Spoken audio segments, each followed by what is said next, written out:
So in 2025, there have been a ton of releases, whether that's cameras or lenses. There's been a lot. So when there's that many releases, it can get a little confusing. So we're gonna go over most of them right now, and you can decide which has been your favorite, which is the one for you to look at in the future. But there's been so many, so let's get started straight away. So starting off with Sony, we have a bunch of cameras. In the point and shoot world, they released the much anticipated RX1R Mark III. Now this is a full frame camera with 60 megapixels and a 35mm lens. Really compact, and to have that many megapixels in your pocket, truly incredible. It was definitely one of the more noticeable releases, mainly because of the price point, but it's still a very capable camera that a lot of people, once they've used it, have been very happy with it. In the cinema world, they released the FX2, which was kind of the A7 IV dressed up in a cinema body with an oscillating eyepiece, which I think they should bring to all of their cinema cameras. It's really nice. But I'd say their main release of the year was the A7 V. Again, the much anticipated step up or new evolution of their most popular lineup, the A7 IV. I got to shoot with it a couple of weeks, and 30 frames per second blackout free photography, 4K 60 on crop, 4K 120, an amazing camera, and the best thing about it, it has the tilty flippy screen from their flagship cameras that once you've used it, you can't not use it again. And with lenses, they also released a ton of things from across the spectrum. So if you're an astrophotographer, the 16mm f1.8, I'm guessing that caught your eye, and so many astrophotographers love that lens. On the other end of the spectrum, a 400 to 800mm G lens was the talk of the wildlife and birding community. But my personal favorite of the year was the, well, two, 50 to 150 f2. For me, if you're shooting a lot of primes, you just need to get the 50 to 150. One lens and done, along with the 28 to 70. You just need those two lenses, you're covered. But also the 100mm f2.8 macro GM. 10 years since the last macro lens, and what an upgrade. Not only was it great as a macro lens, obviously, but as a portrait lens at 100mm f2.8, the compression, incredible. Canon, they released my personal favorite camera of the year. Yes, the PowerShot V1. I know that's what you're all thinking.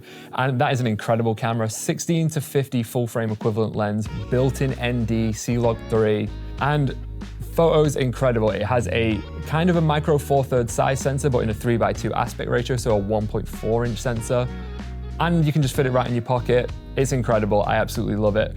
But people will probably be paying a bit more attention to the C50 and the R6 III releases. Now, these shared kind of the same sensor, but the C50 is a perfect camera for rigging out if you want to have a more cinema-based rig. It shoots 7K open gate in a camera this size. Absolutely nuts. And the team here made an incredible B&H fashion commercial. You should go check that out if you haven't watched the full video on the C50. But also the R6 III, Canon kind of asked, what can you put in this camera? And they just said yes. They put absolutely everything into this camera. 40 frames per second, 7K open gate as well, but with a record limit, so we don't have a fan.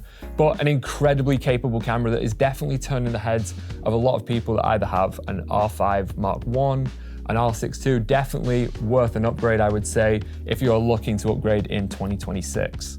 I should also mention that alongside the PowerShot V1, they released the R50V, which is essentially a vlogging style camera for beginner creators, and you can again shoot C-Log 3, you have incredible built-in color profiles, but you have access to interchangeable lenses. And if you're looking for a great lens, the 45 1.2 was an incredible budget lens, a budget lens at f1.2, and the results that we were able to get out of this, amazing. The background completely blown out, and having a budget lens at f1.2 opens the aperture range up to a ton of more people, because usually 1.2 you'd have to be paying thousands of dollars, but having it at such a budget-friendly price point is, I'm not going to say game changer just yet, but has definitely helped a lot of people, or will help a lot of people coming into 2026.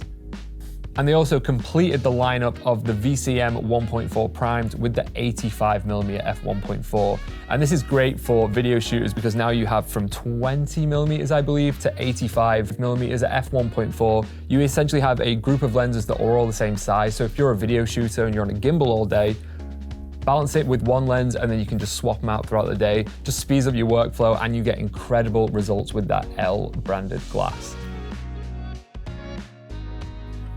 Nikon had a huge year this year, and this was the first time that we saw a dedicated camera from the Nikon and Red partnership with the Nikon ZR, and that was a full frame 24 megapixel camera that shot 6K 60 red code RAW in a body that without a lens on you can fit in your pocket. Truly incredible, but the best thing about that camera for me was the 4-inch LCD screen. That is truly game changer, and I think every single camera should have a 4-inch screen on it moving forward. Once you've again used something like that, you cannot go back to a 3-inch screen. That 4 inches really is so impressive, and it's so bright, and just being able to use that was truly incredible. But they didn't just release that, they also had the Z5 II, and in terms of lenses, we have the 28-135 power zoom. It's kind of a look into what Nikon might be doing in their Cine line. I know in our live stream about the ZR this year, they teased a Z line of cinema lenses coming next year. So I'm really excited to see what's going to happen in 2026 with the Nikon and Red partnership. Nikon's APS-C line also got a bit of love this year. They got a 16-50mm f2.8 and a 35mm prime f1.7. So if you have a Z30 or something like that, you're able to get incredible glass as well for those smaller cameras. But the main lens that Nikon really pushed out was the 24-70 S Mark II. Now this was the world's first internally zooming 24-70, and when we were able to use that on the ZR launch video, having a 24-70 with an internal zoom on a gimbal just meant that the balance was never thrown off because we weren't extending the lens. So again, if you're a video shooter or just even an event photographer, just having to not deal with that balance moving in and out really is so nice, and just awesome to see innovation from brands in a lens that is a staple in their lineup.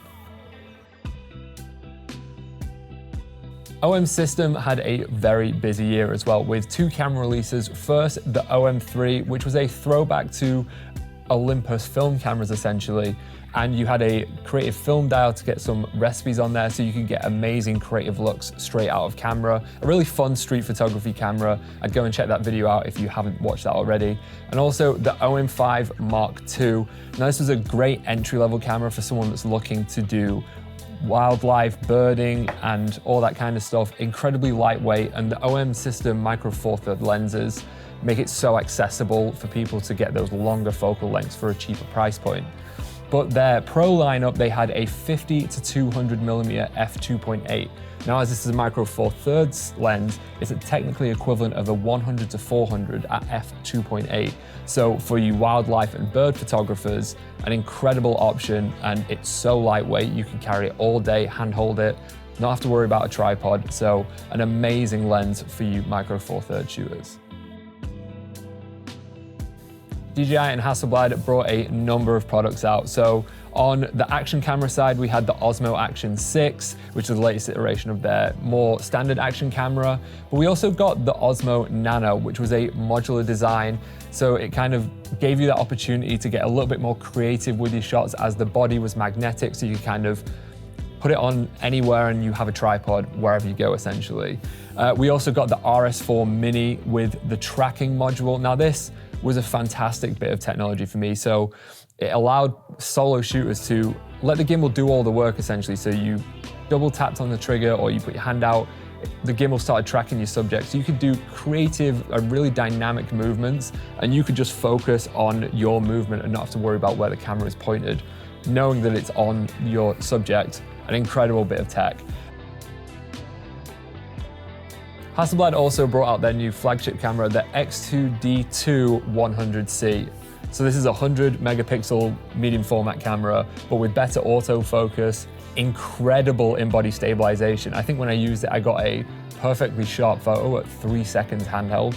Unbelievable, especially at 100 megapixels. And to go alongside that, they brought a 35-100mm zoom lens out, which Hasselblad, all handmade in Sweden.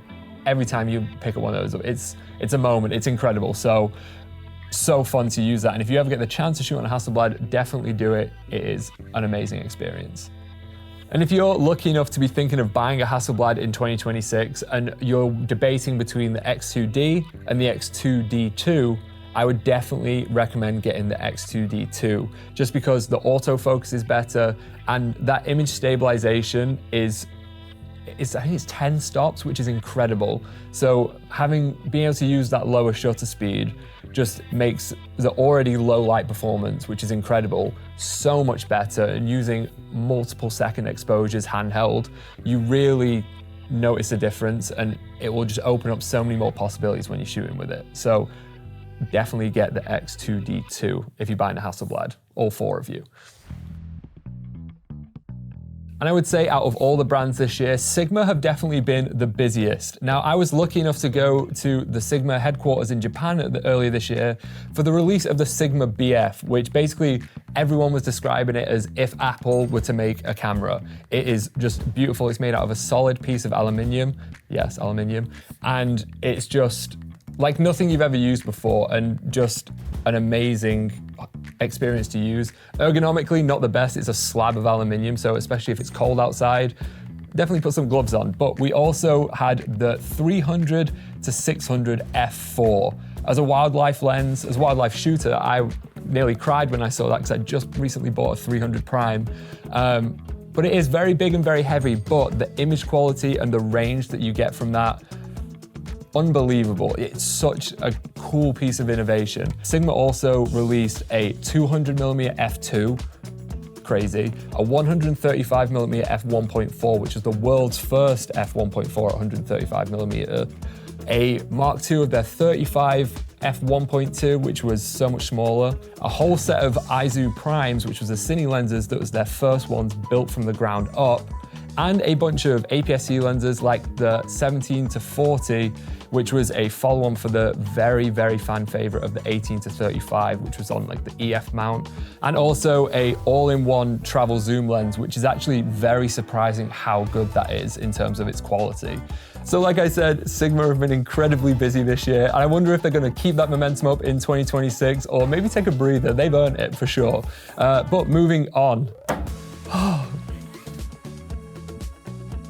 Lumix also brought out a couple of cameras this year with the S1 II and the S1 R2. The S1 II was a 24 megapixel full frame camera capable of shooting open gate video, and the S1 R2 was a 44 megapixel camera capable of shooting 8K video and 6.1K open gate video, whilst also shooting 40 frames per second continuous shooting in photo mode. So incredible options for you Lumix shooters out there. And they also dived into the world of sports and wildlife lenses with their 100 to 500mm. Fujifilm also brought out a wide variety of products this year, everything from the X-Half, which was a half-sensor digital camera that emulated a bunch of film stocks, even had its own film advance lever, all the way to the Eterna 55. Now this is a box-style cinema camera with the same 102 megapixel sensor as the GFX 102, and it's capable of shooting 4K 48 frames per second, open gate, so getting the full readout of that 102 megapixel sensor. Now, I can't wait to shoot on this, and I hope we get our hands on it in 2026, because that is really exciting. And they also had the XE5, which was essentially a Fujifilm X100 but you could interchange the lenses on it. It had a 40 megapixel sensor.